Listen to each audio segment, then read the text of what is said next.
Coming up on this Jerusalem Dateline, Benjamin Netanyahu calls for restraint as protests turn violent and demonstrations block major roads in Tel Aviv.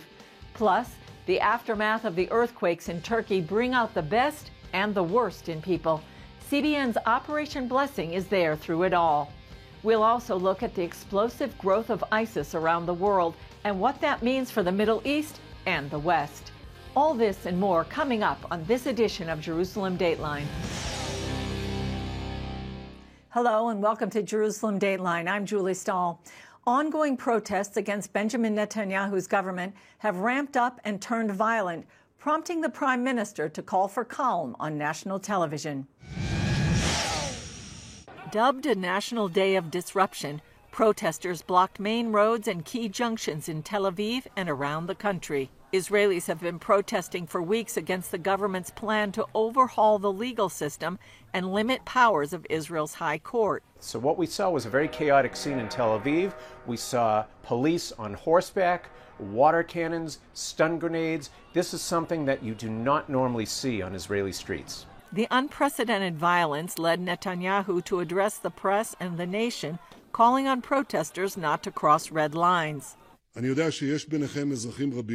know there are many citizens among you, lovers of the country, who enthusiastically support the legal reform. I also know that there are many citizens, also lovers of the country, who oppose the reform with the same enthusiasm. But in democracy, there are clear rules on how to conduct a debate. In Jerusalem, protesters gathered outside Netanyahu's official residence, and Netanyahu's wife, Sarah, was prevented for 3 hours from leaving a hair salon in Tel Aviv when about 1,000 protesters surrounded the place.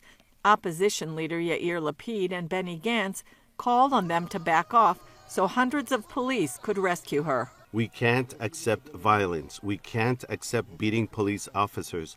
We can't accept blocking roads. We can't accept threats to public personalities and their families. A thing that is happening at this moment exactly in the heart of Tel Aviv. We will not accept breaking the rules and violence, not in Huwara, not in Tel Aviv, and not anywhere. Netanyahu believes the two sides can find a way to talk and agree with each other. We will not raise a hand against each other because we are brothers. We have no other country. Meanwhile, 5 Knesset members, including 2 from Netanyahu's Likud party, called for consensus talks on judicial reform, proposed earlier by Israeli President Yitzhak Herzog. Israeli troops arrested 2 Palestinians suspected of involvement in the killing of an Israeli-American citizen during a recent terror attack. Footage released by the IDF shows troops conducting a daylight raid on a Palestinian refugee camp near the city of Jericho.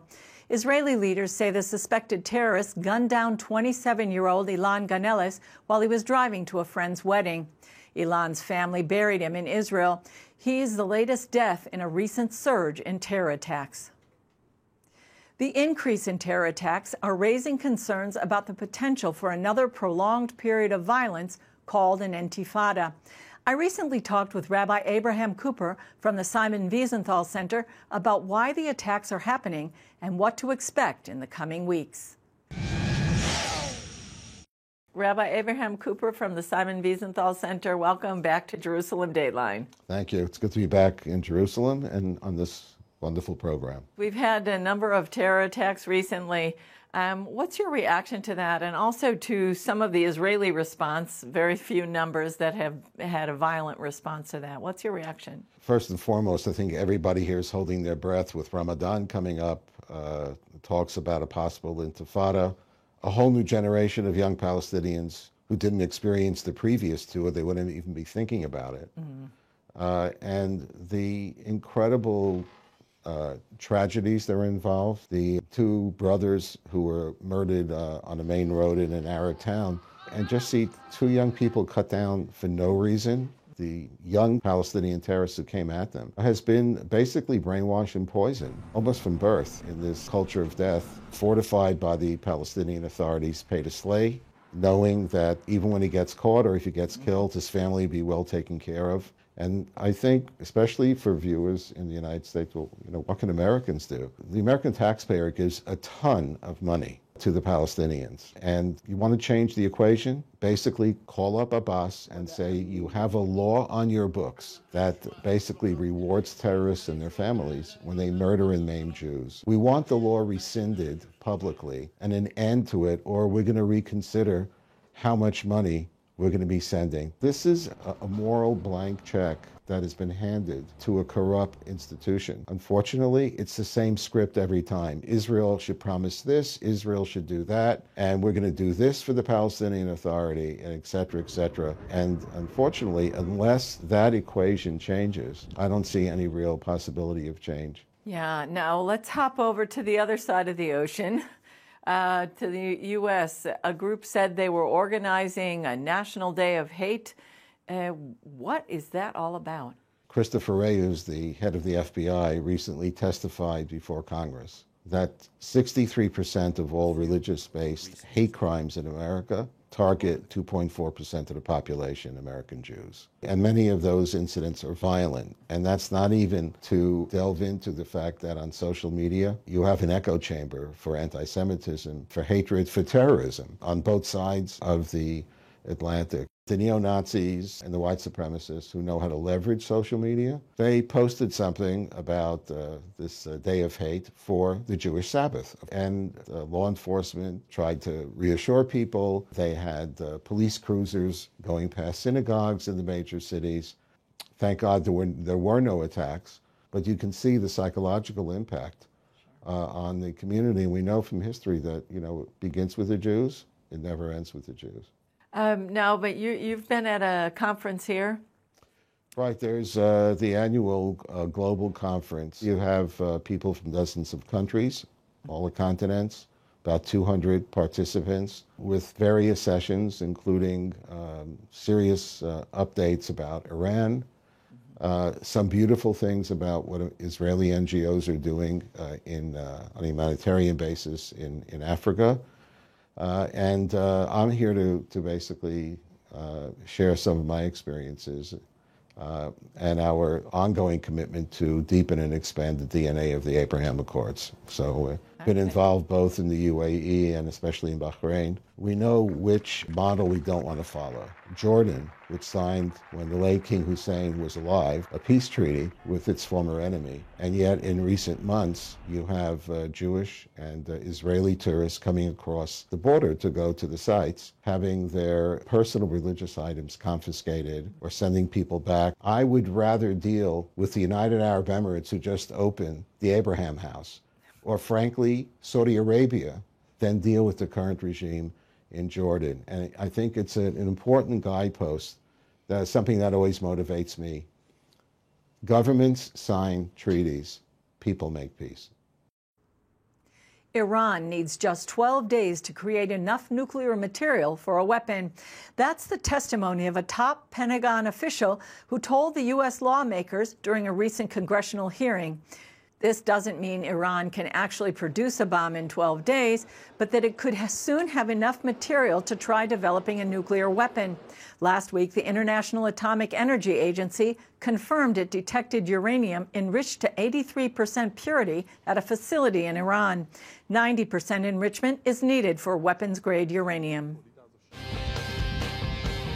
Coming up, earthquake survivors in Turkey are facing robbery and other crimes. How Operation Blessing is helping them rebuild their lives in the midst of increasing danger.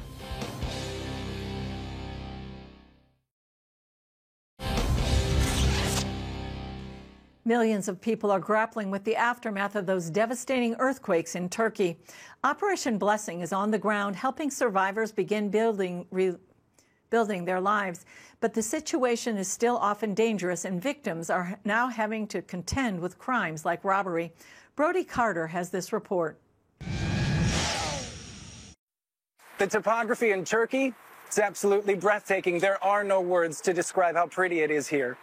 Unfortunately, on the antithesis side of things, that's exactly how it is. Looking at the devastation, the destruction, and the death left behind from 3 separate earthquakes. And trying to rob as much as they can. People is getting desperate. Danger in Turkey remains, even after 3 quakes and numerous aftershocks rocked 10 historic cities. There's been multiple earthquakes since we've been on the ground, so it got determined that it's not safe to stay inside. We're here in the city of Hatay, the most devastated city recently as of Monday to be hit by Turkey's third earthquake. What you're seeing behind me right now is the only road into the city. That means supplies coming in through this road have been very treacherously and also slowly coming into this warehouse to Operation Blessing, which is now turned into a distribution center because of word of mouth. The need is everything. These people have nothing. Most of them are living in tents or their cars. They have no hygiene products. Most of them left their house in the middle of the night because it happened while they were sleeping. They have no shoes on their feet. They have no socks. They have nothing. IDP, internal displaced person.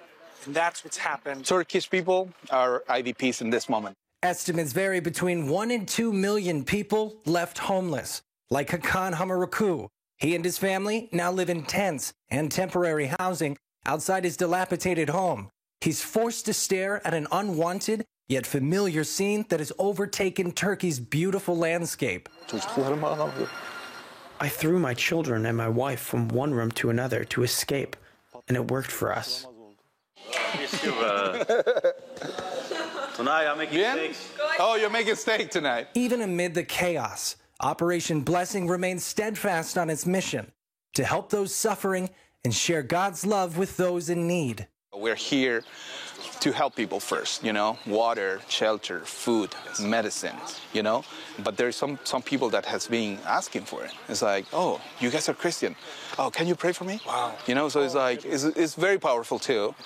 It's not meaning that they are gonna, but the seed is being planted. It has been weeks since the initial earthquake devastated the region. Thankfully, Operation Blessing has been on the ground since then, and they will continue to be for weeks to come.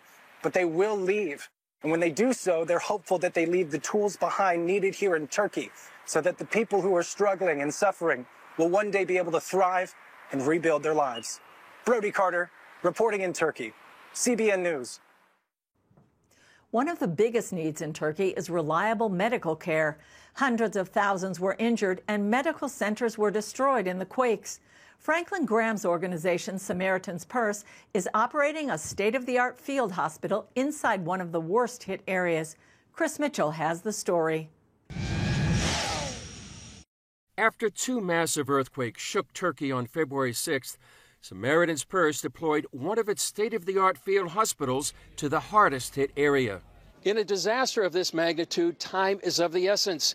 Within days, this hospital was on its way here to Hatay, Turkey, set up in less than 36 hours and 1 week after the earthquake, fully operational. I like to say it's like we fly with a city. Everything that we bring on our plane, we're ready to go when we hit the ground. We bring everything we need. The only thing we really need is some sort of water and diesel. And if we don't have diesel, we know how to make it. Our goal is to set up within 24 to 72 hours max. This is going to be our ICU step-down unit. Media relations specialist Stephen Sneed set the scene for CBN News. It's always amazing to see an empty parking lot turn into a life-saving facility such as our emergency field hospital. Sneed says the hospital has served over 1,000 patients. We've seen patients really across the board, so men, women, children. We've also seen people with infections. During the initial earthquake, a lot of people were wounded and injured, and with a lack of proper health care, there's been no way for them to really receive treatment in a timely manner. The field hospital is set up next to an 1,100-bed facility put out of commission by the quake. This was the main healthcare facility for this region, and now that it's no longer operable, we're really treating all of the needs from a healthcare perspective that exist. And so whether that's high blood pressure issues, whether it's respiratory issues, people not having access to their medications now that their homes have been destroyed. So across the board, we're just seeing everything. The hospital provides 52 beds, 4 ICU units. It also includes an ER, pharmacy, lab, and operating rooms, all run by a team of nurses, support staff, and doctors like emergency room physician Dr. Chris Brandenburg. For us, it's been a blessing to be here helping these people. They've been extremely appreciative to us. I'm thankful for Samaritans Purse and all that they're doing, to treat these people, because when you talk about being a time of need for medical and trauma care, you're not going to get bigger than this. They're providing medical care for patients like Hidayat Olk and Yusuf Khan. They helped me a lot. I've never seen treatment like this before, so I feel really revived. We have to thank all these people, this organization, and the hospital. President and CEO Franklin Graham came to visit the facility. What it does for your heart to see this team that's come from around the world, that's assembled, doctors and nurses, in Jesus' name, and to be able to help the people of Turkey. And we're so grateful for the help of the Turkish government, and all the agencies here in Turkey have been incredible to work with. All the staff and facilities have one purpose. A great opportunity to serve people that are hurting, bring in some hope and healing. Graham says it's important to pray for the people of Turkey. They're suffering. It's still cold at night. They're suffering. And just pray that God would allow us and the others to be able to reach them and help them to save life. Chris Mitchell, CBN News, at Samaritans Purse Field Hospital, Hatay, Turkey. Up next, terror experts warn that ISIS is growing again in the Middle East, why it could soon become a major threat to the West.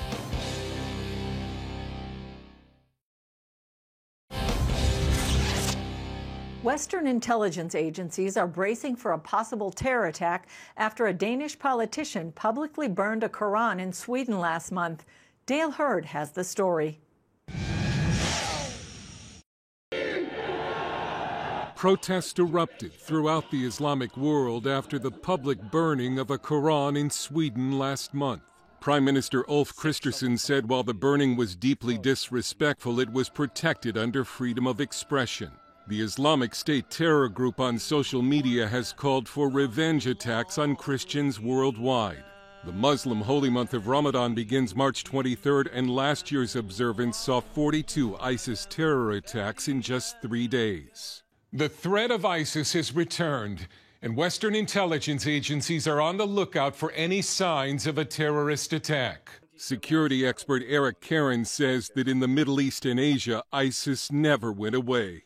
They have approximately 16,000 fighters between Iraq and Syria. They control 6 million people in that region.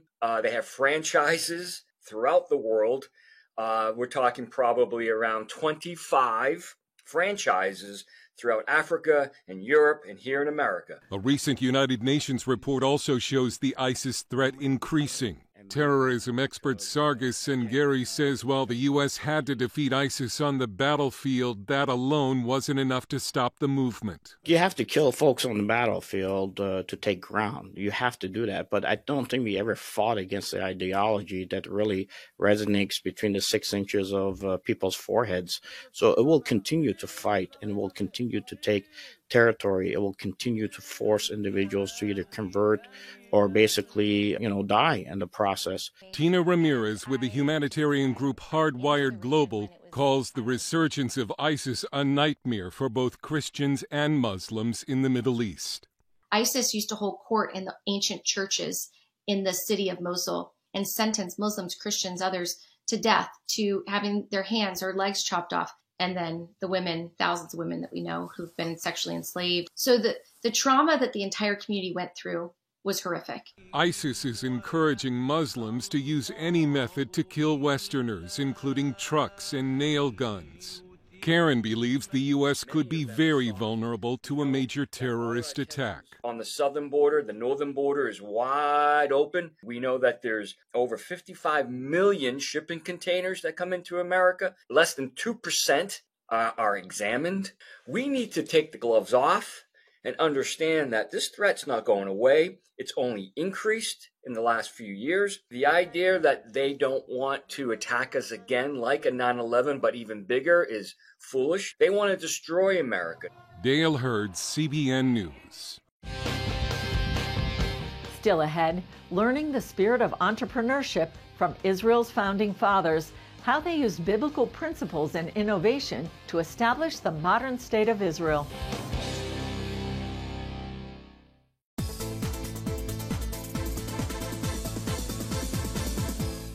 Thank you for watching Jerusalem Dateline. We're committed to providing you with unbiased reporting from the Holy Land.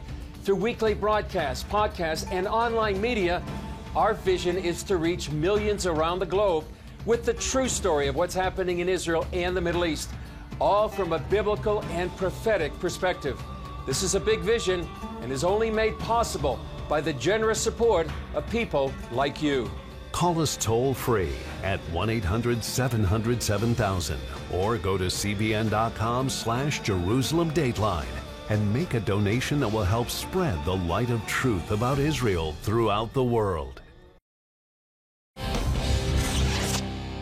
Recently, we told you about an event in Jerusalem bringing together product innovators with investors who could help turn their ideas into reality. Some observers remarked about the spiritual nature of the gathering, which Paul Strand explains should be no surprise when you consider Israel's history. A number of believers are uncomfortable mixing the Almighty and money. They point to scriptures such as Matthew 6, verse 24, that decrees you cannot serve both God and money. Entrepreneur John Medved, founder of Our Crowd, begs to differ. He says people, like those at this Investors Summit, need to examine the innovation and faith displayed by Israel's founding fathers and how that led to wealth. It goes all the way back to Abraham. He was actually quite a successful businessman. He was, they say actually, even in Hebrew, he kaved b'tzon. He was heavy with flock. You know, whenever you talk about a guy who's like a heavy investor, Abraham was that kind of a person. His son Isaac drilled wells. He was a hydrologist. Okay, when you read the Bible, you realize that he was like Israel's first water expert. And his son, Jacob, was a biotechnologist. Remember what he did with his flocks in terms of changing their colors and stripes, okay, and how to breed them. His son, Joseph, was the mashbir, was this incredible private-public partner guy. He ran all of Egypt, which was the economic powerhouse of the time. So this goes all the way back into our DNA. This is what Israel is supposed to be doing. Medved points out if people will follow these examples, walk in their own giftings, and strive to make the world a better place, God will bless their efforts. As the book of Proverbs puts it, great wealth is in the house of the righteous, and lazy hands make for poverty, but diligent hands bring wealth. Paul Strand, CBN News, Jerusalem. That's all for this edition of Jerusalem Dateline. Thanks for joining us. Remember, you can follow us on social media. I'm Julie Stahl. We'll see you next time on Jerusalem Dateline.